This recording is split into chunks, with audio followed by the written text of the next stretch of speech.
Good afternoon, and welcome to Cinema Smackdown for, what's the date today? It's September, it's the 15th, I think, of 2019. Sure, we'll go with that. This is quite literally the last week of summer. Now... yay or nay? I don't know. Looking out your... I'm pretty sure for you it's a yay. Well, it's a yay for me, yes, but I'm one of the weird freaks who likes snow and blistering cold. This is why when I moved the show to sunny California, you are not invited to come along. Yeah, I've been to California. I'm not coming. That's for sure. Yeah, it's not my first choice either. How about a private island in the Bahamas? Would you consider relocating to the Bahamas? Maybe, but you know damn well they're probably just going to stick us in Arizona. Oof, pass. I'm actually perfectly fine with not moving to the U.S. Go figure. Not interested in moving to the U.S. Well, speaking of not moving to the U.S., that sounds like a perfect segue to talk about the CJLO funding drive, which we're doing this week all week. Yay! Socialism! That's right. Okay. CJLO is a non-profit radio station, which means they rely on funding from viewers like you. We're like PBS, but less hip. I'm going to read a short prepared statement. I think I'll probably read 3 of these today, so buckle in, people. I didn't write this, but I fully believe in every word I'm about to read for the first time. All of the programming you hear on CJLO is produced by volunteer members. This makes CJLO unique. It's radio for the campus and the community, programmed by the students of Concordia and the Greater Montreal community. Programming that is untouched by marketing groups and demographic surveys. This is the real thing. It's handcrafted radio made for you. If you believe in this, give us a call at 514-848-7471 or visit cjlofundingdrive.com. That phone number again is 514-848-7471. And you could make a pledge. That's right. You could volunteer your own money of your own free will to help run the station, but more specifically to pay our exorbitant salaries. I was waiting on that check, and it still hasn't materialized after how many years? I've gotten a check. It just hasn't cleared yet. Oh, okay. It's still pending. Yo, the radio station still needs to set up that bank account. Yeah. So it can write a check that can clear. True. Good afternoon and welcome to the show, Shane. Oh, hey. Your name is Shane Simmons. My name is Michael Brody. We are hosting this little show called Cinema Smackdown on CJLO 1690 AM. That's our station. Again, we're doing a funding drive this week. We're going to not talk about that for a little while and actually do the theme of our show.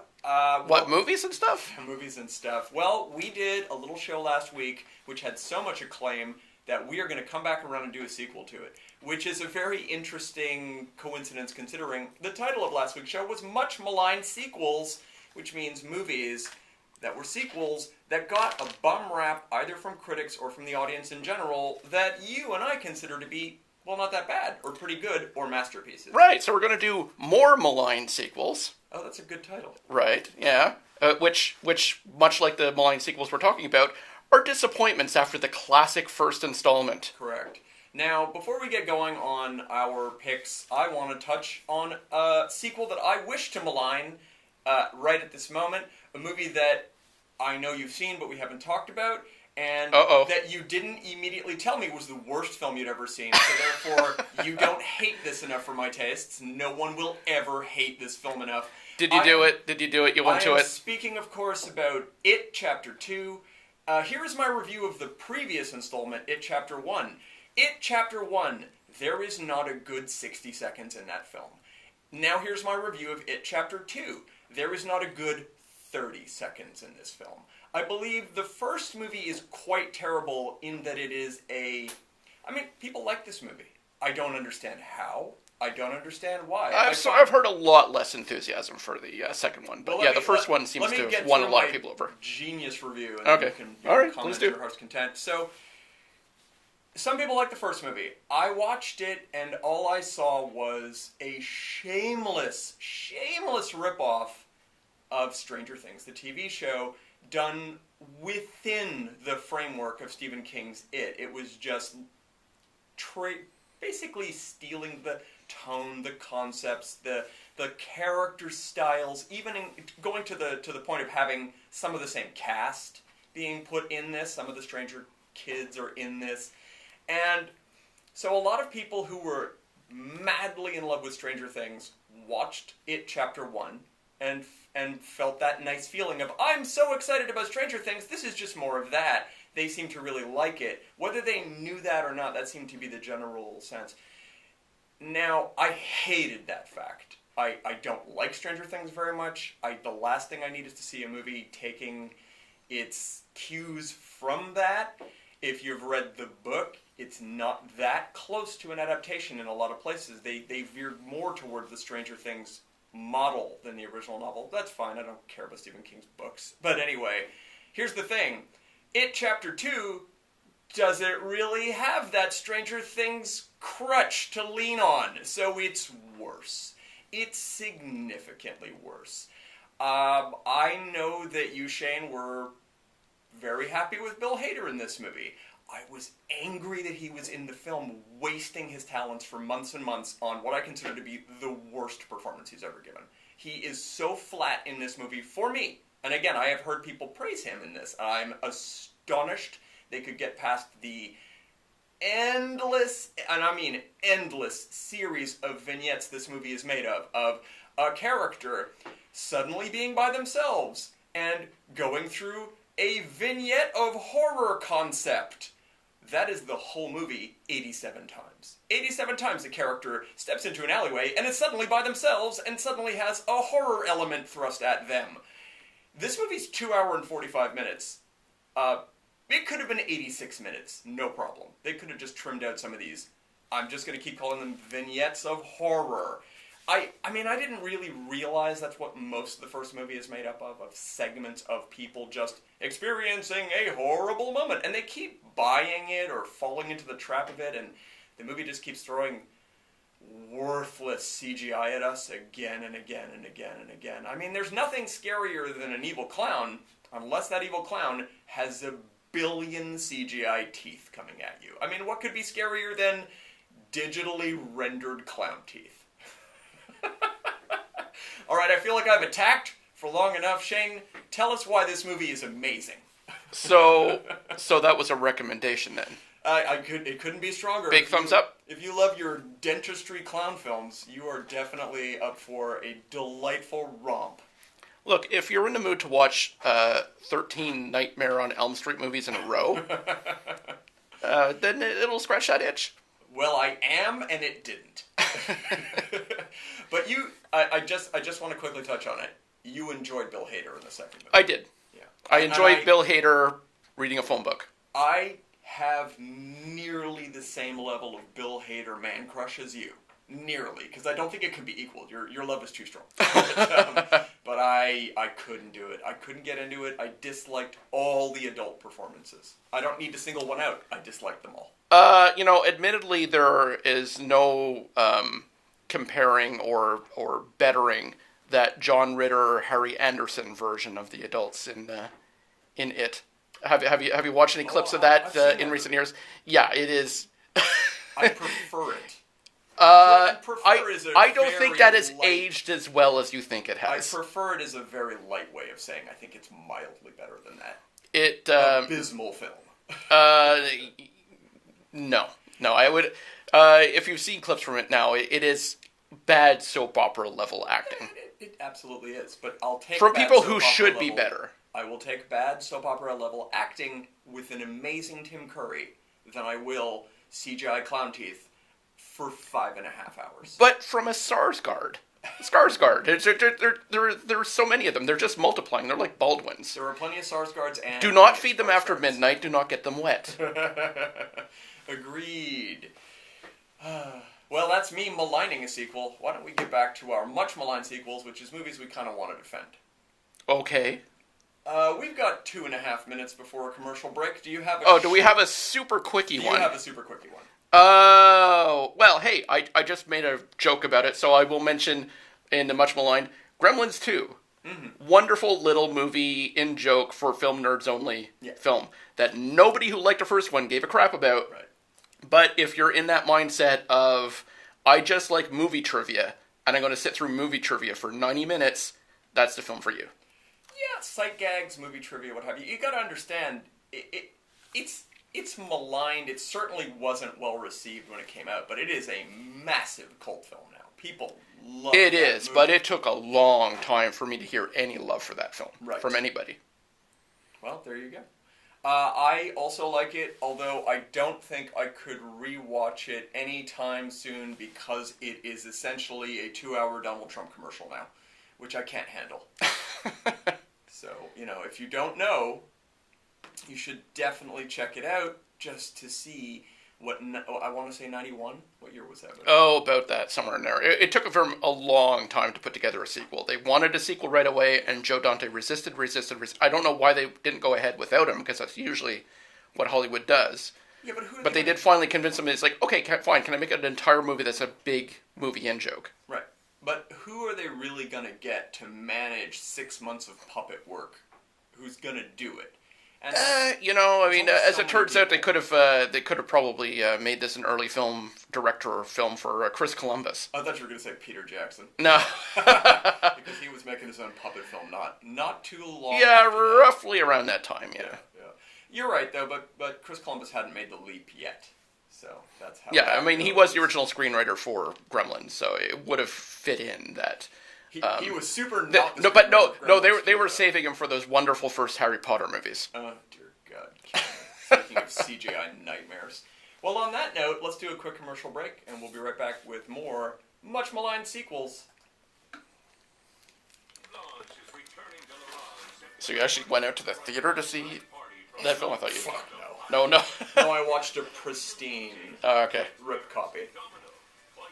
But I was 15 minutes into the movie and I was like, oh, I forgot why I hated that first one so much. And it's just a magnification of that. Mm. It's just those vignettes, endless vignettes of people just, my worst nightmare. And every one of those I was like, these are just yawn-inducing. Oh no, a room filling with blood. There was a shocking amount of, hey, remember this from the first film? The thing that didn't actually happen?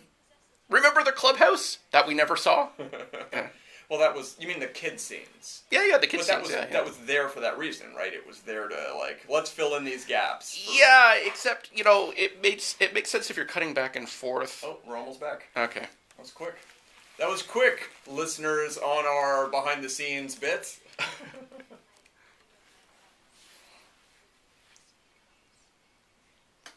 And we're back on CGLO 1690. And we're still arguing about how the It movies could have been restructured to make more sense and be better. Impossible. Well, last thought on that. I didn't mean to mention this earlier. I remember when the TV miniseries came out, and it's 2 parts, right. And most people were like, it was enjoyable, if not good, but wow, what a terrible ending, the whole last chunk of what happens, and I feel like just saying what it is, but I'm not going to because it's a massive spoiler for Chapter 2, but the threat they must face at the end, I know everyone I saw was like, wow, that was stupid. And they recreate that exactly. Yeah, kind of. It's the same dumb, worthless threat. But this time it gets to be more of a video game boss fight. Yes. It is an endless series of video game boss fights as far as I'm concerned. I honestly couldn't like a movie less than this. You throw an extra $100+ million at the budget. You get 7 or so A-list-ish actors. You give them nothing to do. No scenes I cared about, and they just stand around together looking like they're desperately waiting for one good monologue. I don't know. I always wanted to watch Barry versus Paul Bunyan. It's just every example you give me is like, oh yeah, that was the worst scene. Oh yeah, that was in the film too. That was the next worst that scene sucked in the movie. too. I just, so much bile, so much anger, so much frustration. And of course the problem for me is, I can hate a movie and it can just go away. That's fine. But when I'm reminded again and again how much people like things, that's when I just get really upset about a film like this. I have to say, there's only one moment that truly made me roll my eyes to the back of my head.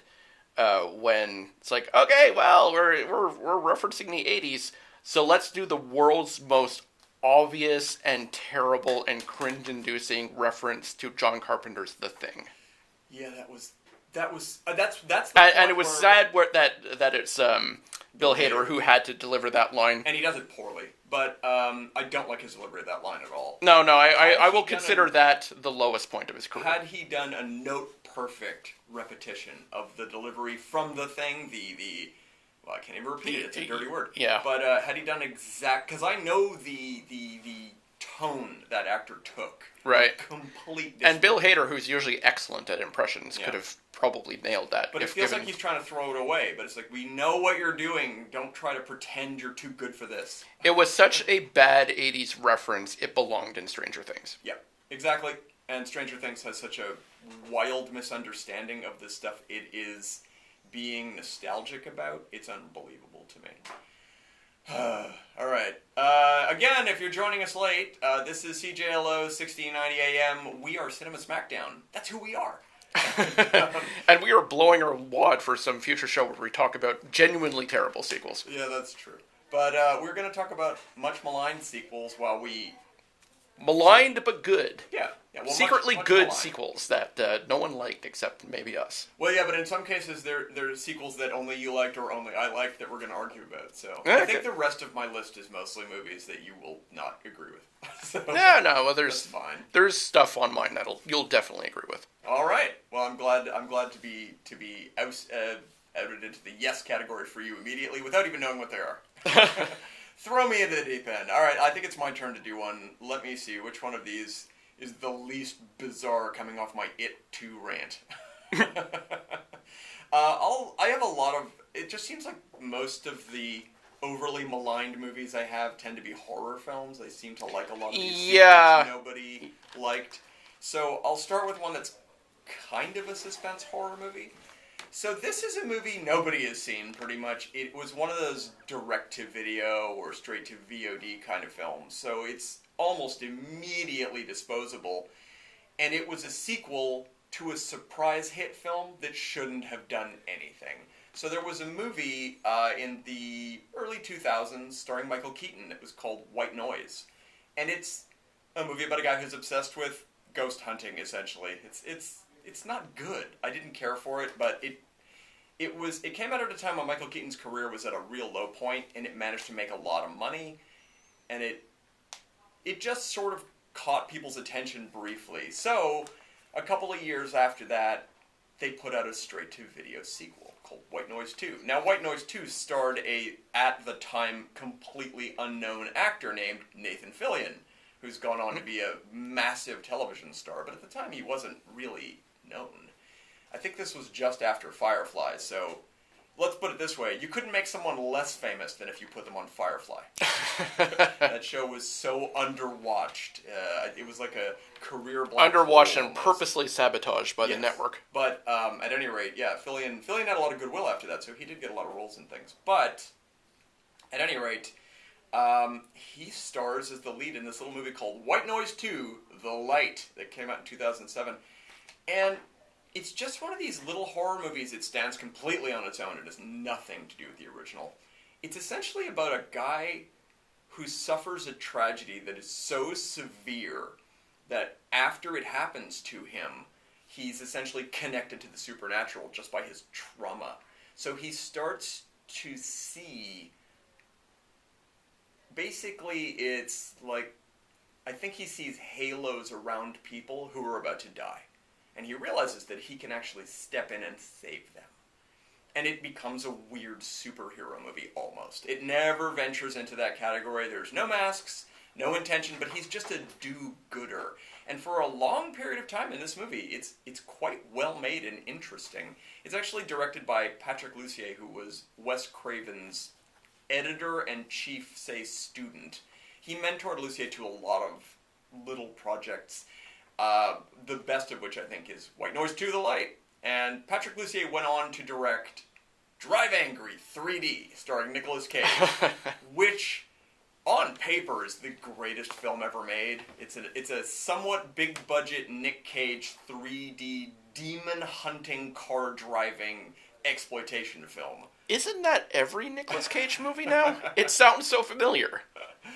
And I wish that it was a great film. The villain in the movie arguably could be Nick Cage, but the real villain is William Fichtner, who's also just a dream-casting bad guy character, and yet it's kind of terrible. That That is not a great movie. I wish I liked Drive Angry. I do not. He also directed the... actually, that's more of a reboot. He did the My Bloody Valentine reboot. Oh, okay. One. Yeah. Which isn't bad. It's pretty good. And he was on track to direct an interesting VOD sequel. He was supposed to direct Halloween 3, meaning the third movie in the Rob Zombie series. Uh-huh. Which I would have liked to see his straight-to-video take on. I'm sure it would have been smoother than the zombie movies. But then again, so... Well, especially if it remade Halloween 3. Yeah, well, unlikely. Unlikely that it would be a direct remake of Halloween 3. Although, that is, by the way, on my list of... It is on my list as well, well, yes. I guess we'd better go right into it. Why don't you tell us a little bit about the real Halloween 3, the John Carpenter-produced, Tommy Lee Wallace-directed 1983? About that, yeah. Movie? Yeah, that's about right. 82. Okay. I actually have it written down. So the original concept for the Halloween series was to do entirely different stories that just happened to take place around Halloween, except the first one was so popular with Michael Myers as the mask-wearing, knifey killer guy. That was the original title, by the way. Yeah, it was. That they had to make a direct sequel immediately, which wasn't as well received, but it was more of the same. Some of it was good, some of it not as good as what Carpenter gave us in the first film. And then they said, okay, well, back to plan A. We're going to continue this series by doing individual stories. Yeah, and it was always supposed to be an anthology. Yeah. The whole idea of calling it Halloween was they could put out a movie a year, have it be a different one-off idea. It's just, that's your failure. Your first film was such a runaway hit that we can only do that forever. Yeah, and so they did it a shame. second time because it's what people really, really wanted, and it ended the story very decisively, very finally, and then they said, okay, let's get back to what we were originally planning, and everyone's reaction to Halloween 3 was, where's the guy in the mask? Yep. It was an absolute rejection of that concept. I don't even know if that movie made any money. I've never checked out the box If it did, it did by mistake, because people paid, and they said, oh, great, another one of these! Where's Donald Pleasance? Where's Jamie Lee Curtis? Well, I admit I would have liked it even more had it been an anthology of different horror movies, but every one of them had Donald Pleasance in it for different reasons. That would have been awesome, yeah, yes. That would be a definite go-to for me. But Halloween 3, which for years was just dismissed, it was sort of like the Star Trek 5 of that series, where everyone is like, let's just pretend this one didn't happen. Could we, please? These days I'm hearing a lot more love for the film because people have seen it and said, you know what, if you just forget the Halloween moniker that's stapled onto it, it's a pretty good 1980s genre picture. Which it is. I thoroughly agree, and not to mention it stars Tom Atkins, who I absolutely adore in every horror-related role he's in. Every time the guy appears in anything, he just stands out. He's phenomenal in his 2 minutes in Escape from New York. Yeah. I mean, people give a lot of love as far as that era of genre actors. Bruce Campbell gets, I think, a little overpraised, whereas Tom Atkins gets completely ignored. Mm-hmm. And just on the virtue of, for example, Night of the Creeps, he's one of the luminary immortals of cinema for me. Mm-hmm. And seeing him again as a protagonist trying to solve a mystery in Halloween 3 it just tickles me and delights me no end. Yeah, and he actually appears in the My Bloody Valentine remake. Yes, he does. And he's great in it. Although he feels kind of old in that movie, but he still has Yeah, he's up there, but... He's one of these virile men. There's something about him. He's even in the first Lethal Weapon. I was going to say, he's the guy who gets shot through a milk carton. Well, Tom Atkins is in the news this week. Oh? Yeah. He's not because he's dead, I hope. No, they just announced him. Yeah? There is a movie that's in the works, so I don't know how signed on the dotted line this is, but I read an article about it this week. There are 2 films, so this may well be a future much maligned sequel. Mm-hmm. There were 2 films in a series. The first film is called The Collector. The second film is called The Collection. Oh, yes, I know you're a fan of those, yeah. The third film is called The Collected. And it came out this week that the directors are seeking Tom Atkins to play the significant lead character in this movie. Oh, well, I believe he will once again be portraying a grizzled cop with a bone to pick. I certainly hope he's up for it. I hope he's in good health, because in genre star related news, and I'll bring this up on air even though it has nothing to do with Sure. our topic, have you heard any news about Sid Haig? Because last I heard he was in intensive care. So. I had not. Okay. Let's stick with the living for this episode. Sid Haig starred in one of the many, many, many, many remakes of Night of the Living Dead, and that really... Oh, truly the worst one of all, too. There's so many more. No, that one I will firmly stand on my principles that is the worst one. That one's called Night of the Living Dead 3D, isn't it? It is. Yeah. And it takes no advantage of the fact that it's in 3D whatsoever. Right. Despite the obvious things like, well, we can have zombies grasping through windows and through boards, and it's like, no, none of that happens. None of that happens. Don't you understand we shot this in 4 hours? It does feel that way. Yeah, at any rate.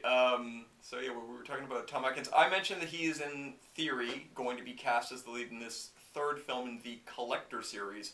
Well, I'll quickly touch on those films because they already feel like sequels because the very first movie has such a Saw element to it. It's people trying to avoid traps. It's by the two guys who wrote 3 or 4 Saw movies, so this feels like a Saw sequel if ever there was one. The first movie, called The Collector, is these two writers, Dunstan and... I can't remember the guy's name. Melton and Dunstan, I think. That's their family names. Patrick Melton, somebody Dunstan. And they got their directorial opportunity to make this film called The Collector, which feels like a repurposed Saw script. The first movie, it's functional. It introduces an interesting concept of a guy called The Collector, who sets traps for people... And the tagline is, whenever he leaves a scene, he always takes one with him. That kind of thing. He always kidnaps one person at the end. So, the first movie is tolerable. That'd be my review for it. I wasn't knocked out by it. I thought there's great actors in it, and the concept worked, but the movie is kind of mediocrely directed. The tension is weird rather than good. So I don't love The Collector. So a few years later, they did a sequel called The Collection, which I wasn't enthusiastic about, and it took me a little while to see it. And when I finally did see The Collection, it was the Aliens to Alien of the first film. It was so amped up. It had such a great concept, and it literally is about a crack team of soldiers who go in to rescue someone. So it really has a lot of aliens in it, but I mean that in the most glorious exploitation way possible. The Collection is a massively successful sequel to a meh first movie. So I am 100% in on seeing a third film in this franchise starring Tom Atkins. You could have it be a real bare bones version of just Tom Atkins screaming at the Collector character for 2 hours, and I'd still be happy.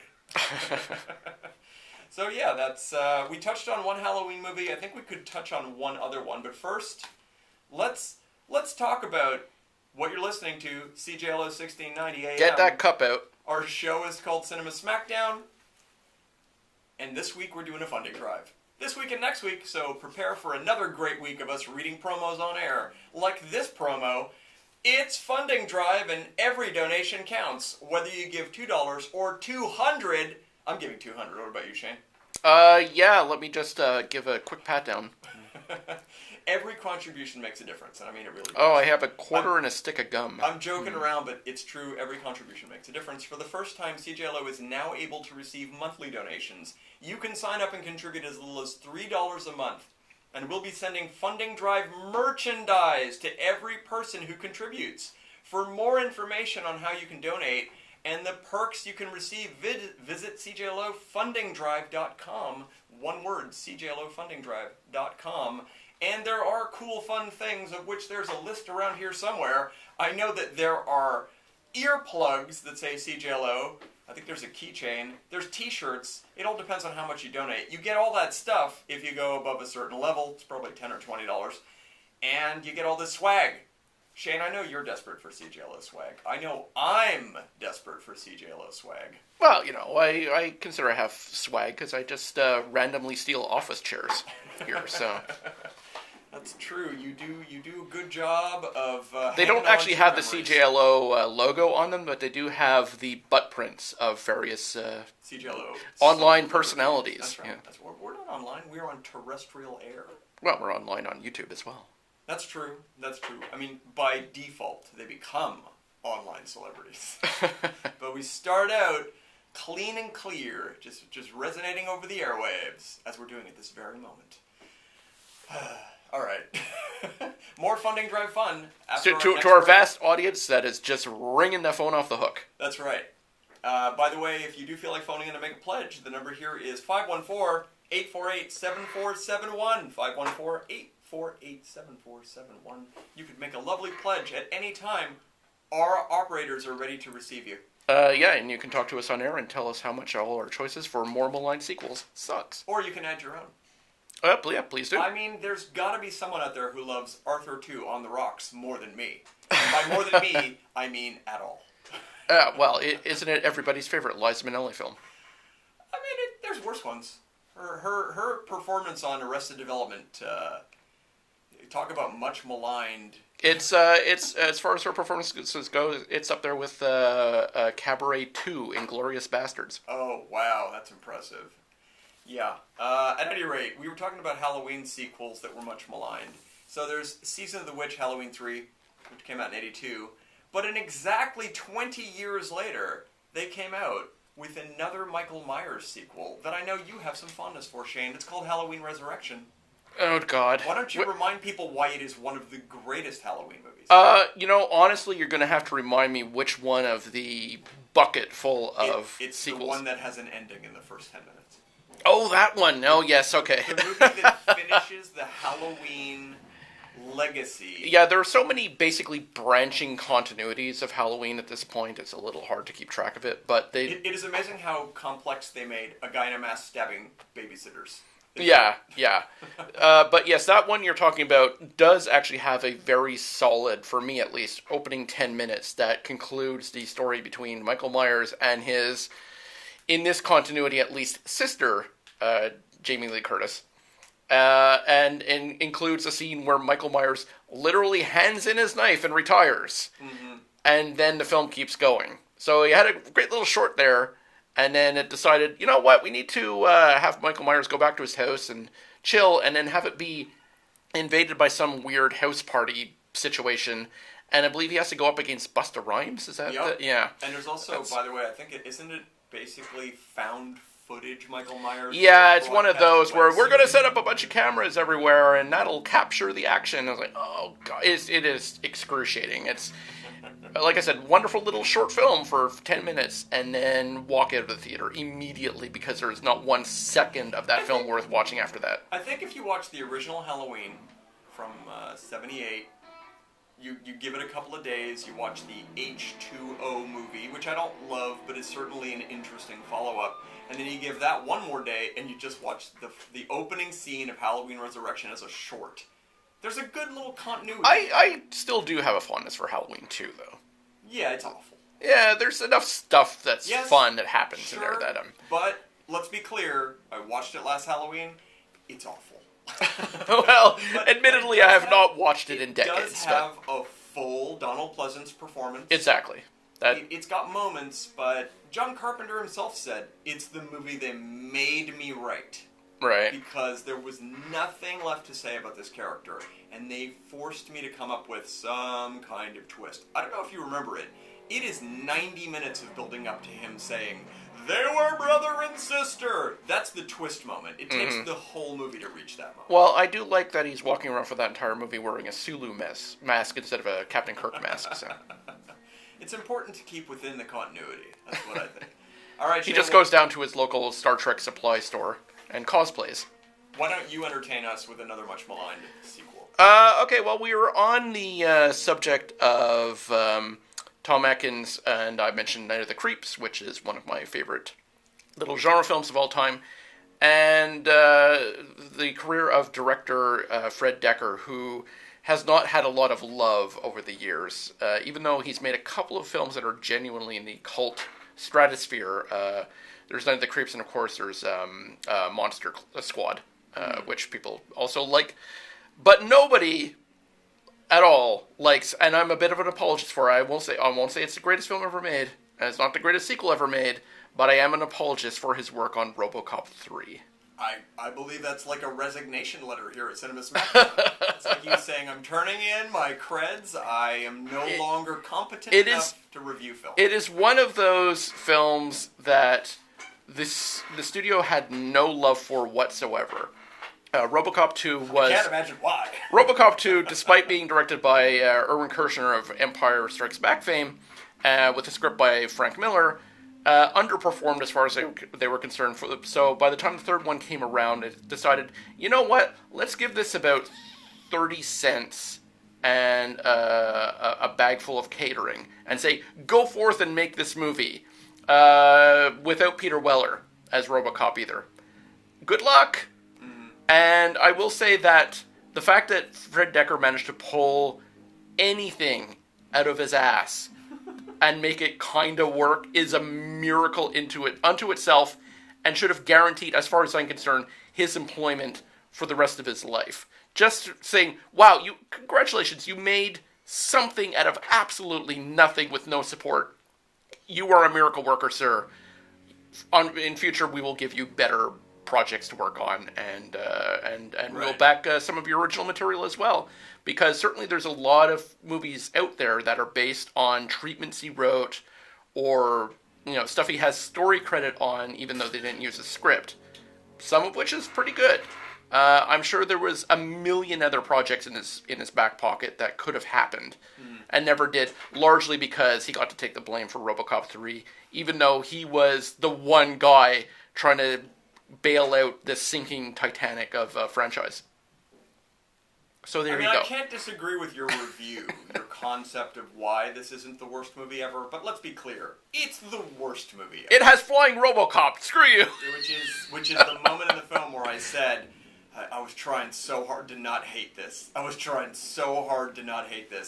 It's basically the Joel Schumacher Batman and Robin of RoboCop. Oh, I would not even qualify it as bad as that. There are people in here trying. There's nobody trying in Batman and Robin. I would argue that your review makes more sense arguing for the positive review of RoboCop 2, which is a failure of a movie, but it's an interesting But it has failure. Moments that are so good. Yes. The introduction of quote-unquote RoboCop 2 is one of the greatest dark comedy scenes that has ever been put to film. There are several moments of that nature in that movie, and there's tons... Here's what I say about RoboCop 2.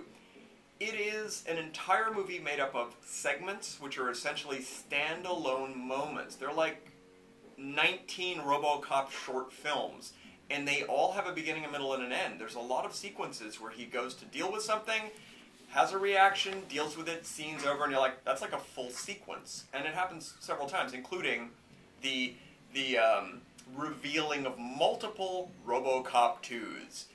Every 10 minutes of this movie is kind of a great standalone short film, but when you string them together, it's so uneven. The second one suffered, even though they had Frank Miller writing it, and appearing in a bit part as well. It suffered from having literally daily rewrites happening as the film was progressing forward. Yeah. They didn't have... they probably started with a fairly reasonably tight Frank Miller script, but they just second-guessed themselves all the way through, and it had him rewriting pages day after day after day. It's messy. It is messy, and I will say that the introduction of RoboCop 2, the series of possible subsequent RoboCops, is the only scene in the film that matches that sort of really super dark, satirical script that Ed Neumeier wrote for the original film. Yeah. At any rate, we all know that the RoboCop franchise has continued to limp along for decades, doing television it's one of those name cartoons. recognition franchises that kind of caught the studio by surprise, because I don't think anyone suspected RoboCop, the original RoboCop, was actually going to do anything. Well, that it would have any kind of resonance. I remember seeing the trailer for that in theaters, and we all collectively said, this is going to be so stupid. Yeah, I found the trailer interesting because they don't show him in the trailer. They hold him back, right, much like a horror movie. Yeah, well, it's a thing to do in the 80s, where it's like, let's not show the monster, let's not show the creature design. And back when creature design was just gold, film after film after film. Everything looked amazing. Yeah, it did. But it was also a film called RoboCop, which makes it sound like it's going to be... But it's sort of almost an ironically meant title. Yeah. It's like, this is going to be really cheesy. And it's like, no, actually turns out it's going to be viciously satirical. Yeah. And really dark. The original RoboCop is a masterpiece of various concepts colliding and actually working, and it never showed. Yeah, and I'm sure it never had that studio thought of, well, we'll just make this and we'll throw it out there and maybe it'll stick. And it stuck bigger than anyone expected. Yeah, well, one of my favorite pieces of trivia is Paul Verhoeven read that script and had no faith it would work, and he decided the only way a film like that could work was if they stripped all the comedy out. So he ordered a version of the script written that was completely straight. It removed every bit of the funny TV commercials and the satire, and he just turned it into a straightforward science fiction action film. And he got that script back and he read it and he said, that magic thing that was in the first draft just isn't here anymore. And he said, I don't really get most of this comedy, but it's what's making this live and breathe. We're putting it all back and I'll just shoot what he wrote.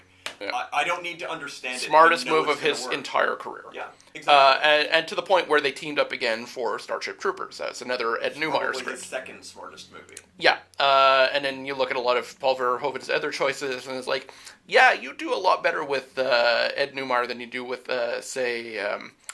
oh, God, what's his face? It just blanked on him. Showgirls guy. Joe Esterhaus. Yeah. Yeah, but I will say that after Showgirls and his horrid Invisible Man sex comedy film... Oh, Jesus, yes, Hollow Man, yeah.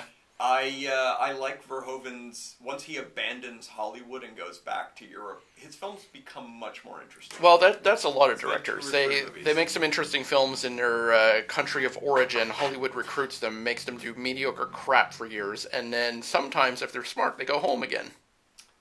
And we're talking about being smart and going home again. Well, that's a perfect opportunity to switch over to a couple of commercials. We'll be right back.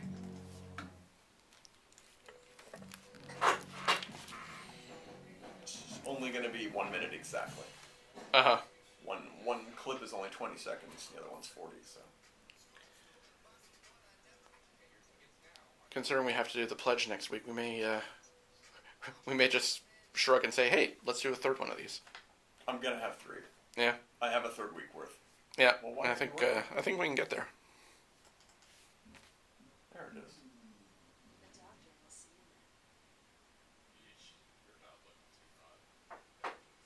Because, yeah, I still have 7 more of these to talk about. Right. I was looking forward to throwing away my notes, but I'll hold on to them for next week. Hey, a trilogy of much maligned sequels. But I realized I really do want to eventually do unforgivable sequels. Oh, yeah. Because that's just like comedy gold. I mean, it's an endless series. And they're going to keep making them while we're doing those shows. So that's an endless topic. We can come back to that again and again. Yeah, we can just talk about what came out this week that was unforgivable. And we're back. Starting with the word unforgivable. Unforgivable. Which you belted out into the cosmos. Yeah, that's fine. It's a preview for upcoming topic. So you're listening to CJLO 1690 AM. Our show is Cinema Smackdown, and this week we are helping to promote the funding drive because CJLO is a non-profit radio station and needs a little money to help grease the wheels, as it were. And let's see how this promo falls into the last hurry up because the phones are lighting up. Well, to be fair, we do have a couple people working with us, and they're taking all of the side calls that we are too busy to answer. No, well, all our regular listeners are in church because it's Sunday. That's usually how it works, isn't it? That seems to be the issue with our show. Too many Sunday church-going people to listen. Anyway, you get the gist of it. Here is our next and last promo for this week. CJLO is limited in the number of ads we can run. Furthermore, we don't like to run a lot of advertising. The advertising CJLO runs on air is about what is happening in your community. Festivals, theater performances, concerts, art gallery openings, speakers, parades, etc. Help us continue to support the dynamic communities that rely on CJLO to get their word out. If you enjoy having a non-commercial alternative, give us a call at 514-848-7471 or visit CJLOfundingdrive, one word.com. CJLOfundingdrive.com. If you're having trouble getting through, it's because our operators are swamped. They're just it's a throwback to Jerry Lewis Telethon here today. So it's just the numbers. Gonna make the same comment. Jerry, I'm just waiting for the ghost of Jerry Lewis to show up and ask him to spin those numbers yet again. Tell us what we're up to. Oh, Jerry. Did we break 7 figures yet? Why don't you take us back to another much maligned sequel? We've done our Halloween movies. I'm going to go with one that's probably not on your list that you've probably forgotten that we are in complete agreement of. That we are probably the only two people that thinks this is the good one of the series. I think I know where you're going right. with this, but it's not on my list. Yeah, I'm talking about Pirates of the Caribbean 2, Dead Man's Chest. So everyone liked the first Pirates of the Caribbean movie. It was so much fun! And I couldn't really stand it. Right. It bothered me in all sorts of ways. That particularly, I didn't like how the characters interacted with each other at all. It was just them kind of screwing over each other. And everyone was comparing it, oh, it's kind of like the new Star Wars. There's a Luke character and a Leia character and a Han Solo character, of course, Johnny Depp. And everyone seemed to like that dynamic between them, but it didn't have that Star Wars magic for me because there's almost no chemistry. Yeah, there's really no chemistry between those characters at all, and I wasn't wowed by the action either. And there is, again, a ridiculous amount of garbage CGI in that film. Yeah. And then the second one came out. And suddenly I realized... I don't know if it was a realization. It was more like everything that I didn't think worked about the first film worked in that one. Mm-hmm. Suddenly the action was inventive on a sort of Indiana Jones level. Comedic, but still. Comedic, but yeah, they get into situations like with the water mill where the set itself becomes a death trap that they have to have an action scene inside of or on or over or under. And I really like that style of action. You don't see it too often where, the example from Indiana Jones is always, there's a fight around a plane, but then the chocks get taken out of one wheel and the plane starts revolving as its blades are turning, and the set itself becomes the death trap. Yeah. There's a lot of that in the second Pirates of the Caribbean movie, but also more to the point, the interactions between the characters suddenly made sense in that one, because they explicitly make it clear, no, the whole point is, these are pirates, whether they are literally pirates or whether they are becoming pirates or acting like pirates. And the whole shtick of pirates is, we screw each other over constantly. And that film is really about them. This time when they screw each other over, it makes sense and it's sort of endearing to me. Yeah. Not only that, but that movie just has a solid structure. It feels like they're going somewhere. The segments are the right length. The characters say kind of fun lines. And there are moments in the movie that are really inspired. I mean, that, what you're saying, the water wheel sequence. Not only that, but the first movie, the music was by Klaus Badelt, who I like, but he creates this pirate theme for the Johnny Depp character, much like an Indiana Jones theme. There's I'm not going to do a performance of it. It's a little ditty that plays a couple of times in the film, but it doesn't really resonate. The sequels are by Hans Zimmer, and Badelt was a student of Zimmer's, so it's an interesting progression that Hans Zimmer came in. The first movie made so much money, they basically said, we need to hire the biggest composer in film to do the next one. Hans Zimmer took that cute little theme and blasted it up. He reorchestrated it so that suddenly it had that Indiana Jones it's exciting. resonance. It's thunderous suddenly. Yeah. And the segments in which Johnny Depp's character does something heroic or exciting they're underscored by this, and they really, really work. I fell madly in love with the score in this film in a way I never did with the first one. I mean, it's always strange to say, I love the music in a movie, but that one really has that thing. I mean that most of our listeners won't identify with that concept. But also back to my point about them screwing each other over. There's sort of a love triangle between Johnny Depp and Keira Knightley and Orlando Bloom. Because it's not really in the first movie. Exactly, and in the second one you kind of get, which one of these rogue type characters does she prefer? And there's a bit of that dynamic going on, and then it ends with her backstabbing Johnny Depp so hard. In such a vicious, oh my god, screw you sort of way. And his reaction to it is priceless. Because she's the one who's not the pirate character. And yet, in that moment, she out-pirates everybody. And he just looks at her. Instead of saying, oh, you bitch, what did you do to me? He just looks at her and just smugly says, pirate. And that's wonderful. I like a lot of the stuff, but again, it's the ingenious action scenes. Him escaping from natives while bungee jumping with essentially with a vine or something. There's a rope sequence in that. Is that this film? Insane. Yes. Okay, because a lot of them have blended together at this point. Well, there's kind of too many of them. I have an upcoming trivia question in one of my trivia shows, which I do every Sunday night and every Monday night here in downtown Montreal. At any rate, one of my upcoming trivia questions is about the movie Pirates of the Caribbean on Stranger Tides, which I reference directly, and then I say I have a question about that film, but then I add, for an additional point, name the subtitle of any other Pirates of the Caribbean movie, and I guarantee you a large percentage of players will not be able to remember one. Yeah. They're going to remember half a word or kind of that there's a pearl in it, but they're not. Yeah, there's plenty of people who will, but I like screwing those people who are like, I can't do it, I can't. They really do blend together, and the films do have their fans, of which I'm not particularly one of them. But the people who love these films seem to really dislike the second one. And that's the one we both agree. We like that one. It is weird in that it's the one that I thought had energy and life and excitement and interest. It is the one that got me to actually pay money to go see the third one. Yeah, exactly. And the third one is colossally disappointing. It's the worst of them. And that's really saying something, because there's a fourth and a fifth film which are just okay, but that third one is rough. Yeah, another one that's like, well, we don't really have a script, but we need to get this out for Christmas or whatever the deadline was, so they just went ahead. And they just threw hundreds and hundreds of millions of dollars at it. And there were character arcs that were built up in the first two movies that just fizzle out. Yep. And like, oh, remember how we heroically killed this character? He's right back. He's fine. Yeah, he's back. It's the Agent Smith of this series. Right.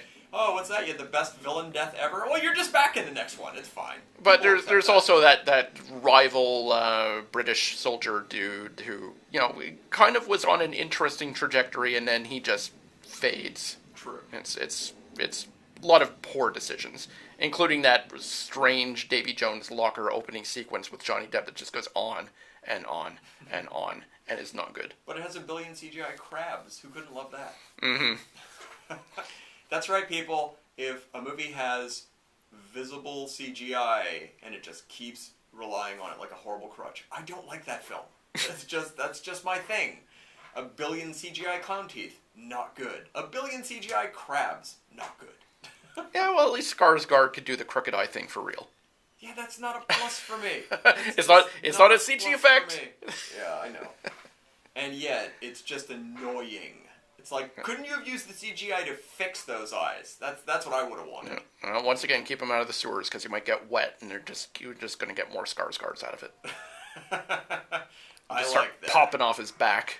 We only have a couple minutes left, so I will quickly touch on one more much maligned sequel, probably fairly maligned, but I like one segment in the movie, and when you like one segment in the movie, that can kind of carry you. I'm speaking, of course, about the third Christopher Reeve Superman film. Oh, Superman 3. Ouch. And yeah, it's a bad movie. Yeah. It's the movie where they leaned real heavily into comedy. But I know what you're talking about. There is a good scene. By co-starring Richard Pryor and turning into a Richard Pryor vehicle, it is not a particularly good film.